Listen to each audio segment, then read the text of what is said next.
Alrighty then. So I'm here at AMP on Thursday. It's a nice overcast day, but it's going to clear up a little bit later.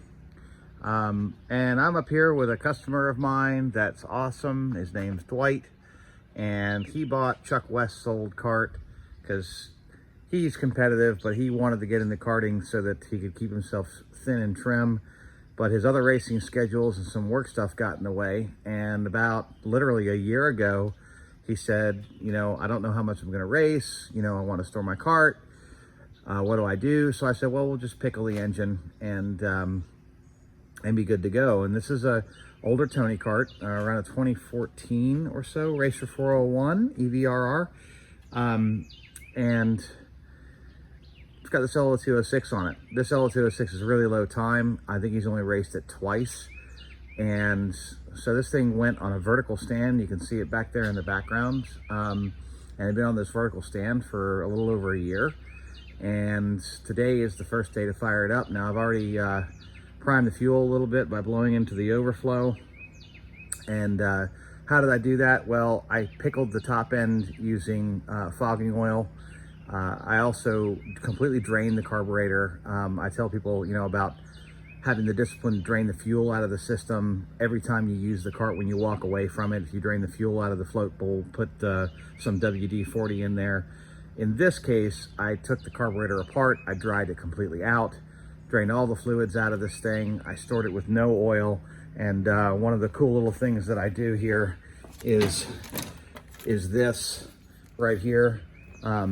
This goes and hangs on the starter cable, so no one pulls a starter coil. Now everyone says, well, just write no oil right here on a piece of tape. Well, I like to step it up a bit. So the no oil things, I think I bought like 200 of those, and I paid 70 bucks for them, and I gave them away as gifts. So anyway, so here she goes. Gonna see if this thing fires up. It's got a new air filter on it. Again, I've primed it, so let's see if she goes.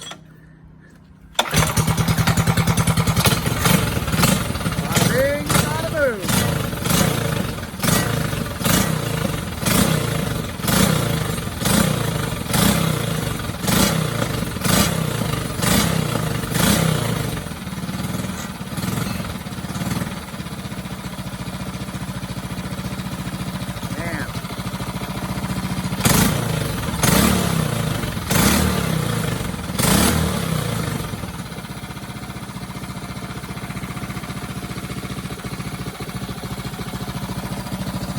Good stuff right there.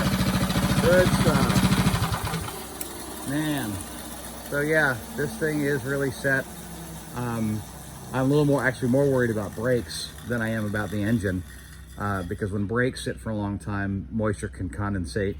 Now, granted, the Tony carts use a .5 silicone brake fluid, and so we shouldn't have problem with moisture, but if it's ever had .4 or .3 in it, that could be a problem. So who knows?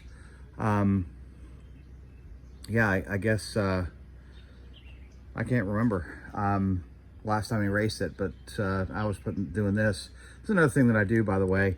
When I race, I record my weights when I come off the scales. I put what it should be according to the rule book, because it's amazing. 9 times out of 10, the tech official does not know what the actual weight is. And if he sees this, and he sees that I'm logging what my, 408 pounds, he was racing in senior at 365, so he was slow. He should have been racing at 395 in Masters. But, so he was 396 at qualifying, which was great. I don't know how he got to 408. I think this is a long time ago when they had the old scales, and the scales weren't very consistent at all. And he actually didn't hit the final because I think someone ran into him in the parking lot and bent his axle, and his day was done because nobody had a Type N axle. So a little bit on some race prep, and pretty amazing what happens when you pickle a cart properly, or any engine for that matter, your lawnmower, your snowblower, whatever you have.